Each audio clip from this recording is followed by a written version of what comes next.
stupid rob the liquor store moment. I'm waiting for the Jermaine Taylor held up a bank in broad daylight. Who was that? Galata? Who was the guy that robbed? Was it or Camacho? It might have even been Camacho. Even robbed a store. Didn't he break into a store after hours to try to retrieve some merchandise or something like Maybe. that? Yeah, it was. Yeah, we've had some weird ones in the boxing world. Maybe. I don't know. But that's interesting, nonetheless. Lee, Yeah. is it a surprise Ward Kovalev numbers aren't in? No, there's no surprise to that. Is it a surprise no live gate numbers have come in? Oh, look. Everybody's on the bandwagon. Okay, so we're a week removed. The replay was last night. Ward Kovalev. You and I, we were going to lie about it. There's actual audio of us talking about saying, yes, we watched it last night. I watched it. No. I watched it. Oh, you did? Oh, yes, sir. Okay, I didn't. I have it on tape. Why? I actually paid for the pay-per-view. It's a great fight. It even looks better yesterday. It even looked better yesterday. And that's probably my fourth time watching it. Here's my whole comment to the whole thing. I think, in my humble opinion, that everybody was very pro Kovalev going into the fight. I think they thought he was slightly robbed. There has not been an emotional outpouring for Andre Ward. I don't know what Andre Ward did to piss off the boxing community. I really don't. Like, clearly he ran over somebody's dog. Okay? Because I cannot justify why everybody shits on somebody who's that great. I'll give you a case in point. Last year, we did our story after the fight, and I posted that he's arguably now the greatest fighter pound for pound. He should be fighter of the year. He should be all of that, and then he's the greatest fighter ever after beating Kovalev. And here was the response from most boxing people. He didn't really win. The scorecards didn't really tell the story. It's not the point. The scorecards told the story. That was the desired outcome. He was the favorite going into this fight. He won it easily. He stopped him this time.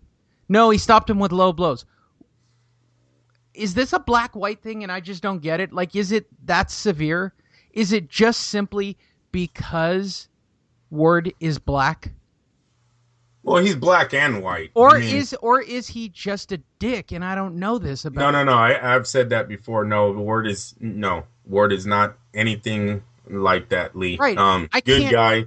I'll tell you what his biggest problem is. Number one, he signed with a shitty promoter. Okay, that's obvious. It's always been that, hasn't it? Number two, even when I still don't know Ward's story. Every time I get a piece about his wife and how, like, he's a family guy and he's this, that, like any little piece that they fit, the guy seems like an absolute fucking Boy Scout who should be on a pedestal and should be, they should put him up on their shoulders and march him around the ring. Instead, we're a week after this fight. I'm telling you, I'm looking at my normal. For everybody who wonders how we do the show these days, in the old days, Andrew used to pull stories, and it was a long, laborious process. Now, I just jump on Twitter and type in the word boxing and see what the fuck you people actually care about, right? So, I'm telling you, I'm looking at the last 24 hours of feed. There's no mention of the replay. Not a fucking soul. Not a word about the replay. Not a word. I saw one meme about the replay being up here, and that was on June 21st. There has been, you guys think I'm shitting you, go on Twitter, type in the word boxing, okay? It'll show you what's trending under the word boxing, okay?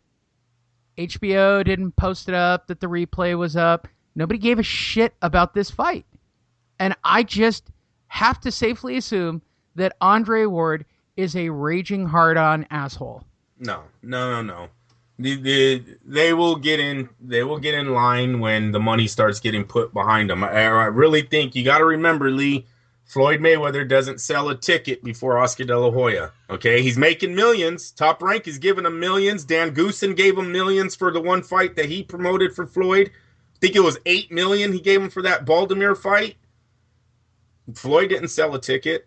It wasn't until he fights Oscar and he turns into an asshole.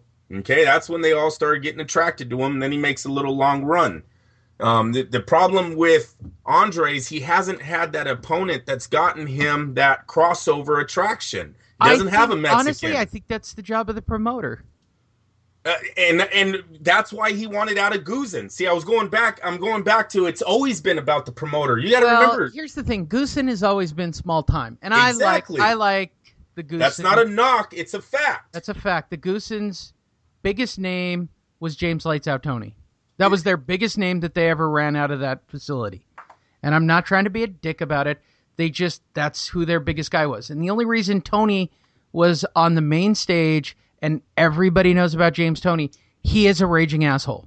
He was a badass, though. Yeah, he was a badass before Roy hits the scene. Right. James Toney's right under Mike Tyson pound for pound ratings before Roy Jones comes around. But he's outspoken. He'll speak his mind. He doesn't care if he's wrong. I mean, there's a lot to James Toney. I should rephrase that. He's not an asshole. That's the persona you get when you're outspoken and you're out there. And that's just James Toney in general. Beyond that, how can you not, like, if you're a Goosen, how can you not make Andre Ward into a superstar? I mean, clearly as a trainer, he helped hone those skills. He did. No doubt about it. Andre Ward owes a lot to the Goosen gym. No doubt. Right? Yes, but what his biggest problem was with them is after the Super 6, I believe he's only worth $3 million, and he took on some of the best fighters in the division. Probably, matter of fact, stop it. He took on the top 3 fighters in the division at that time. Yes, Lusan Bute was undefeated, but Lusan Bute had fought nobody of the caliber of Kessler, Abraham, and Froch. And Andre Ward wiped all 3 of them out, and Guzin didn't get him any money for those fights, and that's why he wanted out. Then he fights Chad Dawson, but that's why he wanted out of Guzin. He wasn't making anything. Rock Nation, they're giving him what, $6.5 million a fight. Yeah, I agree.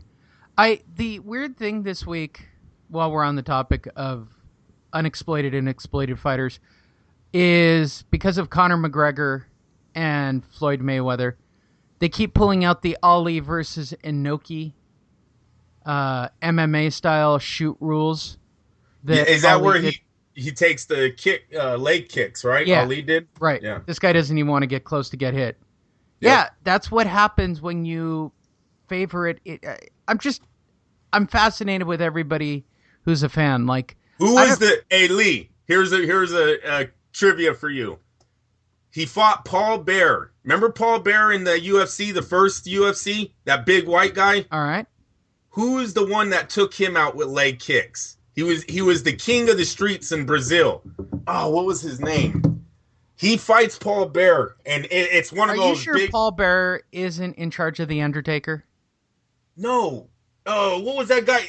Tank Abbott was tickling his nose. Remember Tank Abbott's picking his nose? Yeah. It was that guy fights a Brazilian jiu-jitsu guy. There was a big size disadvantage. Okay. So the Marcos Rua? No, is that Mauricio Shogun Hua? No, not him. Before that, Lee, you got to go first UFC. Okay. But you're the one who brought up the name. Man, I'm just going down this road. I thought you were going to have it. Shit, I thought no. Okay. Dude, damage. I've got brain damage from getting hit in the head. All right, the same thing happened, Lee. The guy couldn't get close to this. He didn't want this big man getting close to him, so he kept giving him leg kicks. And eventually, he freaking chopped him down like a tree. It was one of the baddest wins because everyone thought that big white dude was going to just crush this little guy. Did not happen. Yep. Next story. I'm going to find the name now, darn it. All you go ahead. Throw a story out there. Next story. This week was the press tour for Canelo Triple G, and there was heated rivalry. And I kept asking this for everybody who watched it. It seemed awfully manufactured to me. They claim they don't like each other. Through us. I told you. And Paul Verlins? Okay. Marcos Ruas, people. Just type Google Marcos Ruas leg kicks and you'll get it. Yep, that was a great fight. Go ahead, Lee. Sorry about that. Next story. Ruas. When you do Brazilians, it's Ruas. There you go. What happens when you take Brazilian Jiu-Jitsu? You stop dropping all your R's. Period. There are no R's in Brazil for some reason. There. Oh, real fastly, Nevada State Athletic Commission has cleared Andre Ward at low blows. Okay, good. It doesn't matter because nobody cares about the fight, and it only probably had 100,000 people watching. That's what I'm thinking. Nobody gave a shit that he stopped. I know. One of the baddest men on the planet. Nobody gives a shit. That might be the title of the show, too. God, it's hard. Deadpool on Jermaine Taylor, or nobody gives a shit about Andre Ward. You know, as you listen to these shows, people, and you see the title, you know how I labor over the decision of what I should title these shows.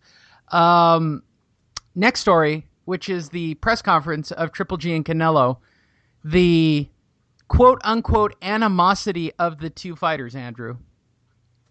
Is it real? Is it make-believe? Is it fiction? They claim that it's real, like they've got to be separated. Like every time they do a show and a stare down, they're about ready to go at each other. And for me personally, I'm just constantly irritated by them. Like it's manufactured. It doesn't feel real. Like I get that the fight's on. I get the Triple G looks like he's having a lot of fun. Oh, you know, look, like he's confident.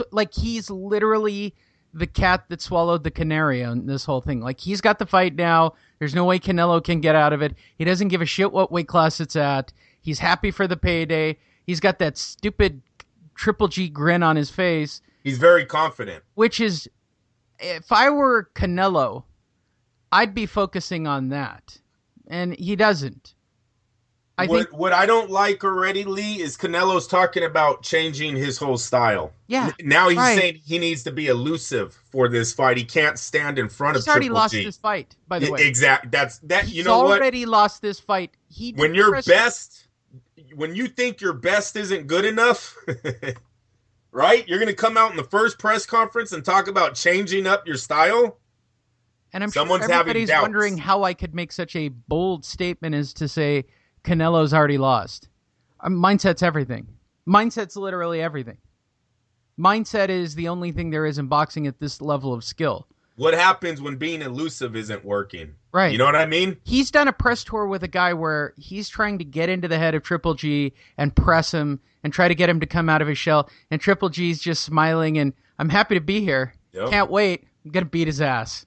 Yep. That's all he's been saying. Hey, they said he beat his ass when they were sparring. Now look I'm going to tell you that Canelo is young. We know Canelo is an older fighter now, but still has a lot of the same traits that he did and flaws that he did as a young fighter. And supposedly he was hurt multiple times when he sparred Triple G. All right, so here's the $1 million question, right? Not only do you have Oscar De La Hoya, who's the dumbest short-term memory promoter ever, thinking that YouTube doesn't exist, right? Yeah, because now Oscar... people this week were putting up YouTube clips of Oscar on a Netflix show talking about why nobody drops a belt into the trash because it looks like you don't want to fight the guy in your division. Right, Oscar. Wait, Oscar. Right. Don't come up with some bullshit reason of we were just waiting for the right time when it was worth more money, which is not the story here at all. That's not the story of this fight. This is the story of Canelo was afraid, is afraid, and knows for a fact that he's going to lose. The reality is, Oscar's... If I was Golden Boy, tell me this. If Canelo gets knocked out, is he screwed? Oh, yeah. Right. If he gets knocked out, this whole cash cow thing is done. It's done. He's got to go the decision. Minimum, he's got to go the decision. And almost a good enough fight to warrant a rematch. Right. It's got to be a split decision loss at worst. Yes. Otherwise, Canelo is done based on the last series of fights. Now, if Oscar knows that going into the fight, which I have to believe, if Oscar's not sober enough to know that, somebody on his team is, right? That's why they dropped the belt the first time, right? So here's what I ask you. What if they know Canelo's an already shot fighter and they're just taking the money grab and this fucker's about to get knocked out? Yeah, well, listen, a promoter's job is to put their fighter in a position at best chance to win. And I believe De La Hoya did that for Canelo. Now, it still might not be a good enough position for him to get the win, but it's a lot better than if they would have signed this fight a year